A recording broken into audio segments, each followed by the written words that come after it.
قرآن و حدیث میں کہیں امام مہدی کے نزول کا ذکر کہیں ملتا ہے؟ امام مہدی کے نزول کے بارے میں قرآن مجید میں تو کوئی چیز نہیں ہے. تو قرآن مجید آپ لوگ شب و روز پڑھتے ہی ہیں، تراویح میں بھی سنتے ہیں، رمضان میں بھی لوگ عام طور پر قرآن ختم کر لیا کرتے ہیں. تو اگر اللہ تعالیٰ توفیق دے تو ترجمے کے ساتھ پڑھیے تو آپ دیکھیں گے کہ اس میں کسی امام مہدی کا کوئی اشارتاً بھی ذکر نہیں ہے. صحیح حدیثوں میں بھی اس کا کوئی ذکر نہیں ہے. بعض دوسرے درجے کی روایات ہیں جن میں اس طرح کی ایک شخصیت کے قیامت کے قریب پیدا ہونے کا ذکر کیا گیا ہے، اور اس میں ایسی باتیں کہی گئی ہیں کہ جو نہ علمی لحاظ سے درست ہو سکتی ہیں نہ عقلی لحاظ سے درست ہو سکتی ہیں.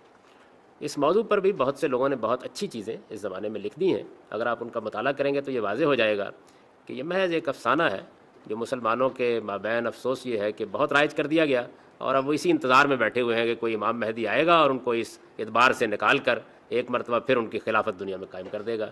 ایسی کوئی چیز نہ قرآن میں ہے نہ حدیث میں ہے.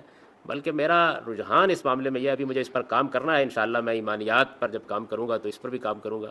میرا رجحان یہ ہے کہ روایتیں در حقیقت اگر کچھ تھیں بھی تو سیدنا عمر بن عبدالعزیز کے بارے میں تھیں، لیکن لوگوں نے اس کا مصداق پا لیا اور وہ تاریخ میں اپنا کام مکمل کر کے دنیا سے رخصت ہو گئے. وہ ابھی بھی انتظار کر رہے ہیں.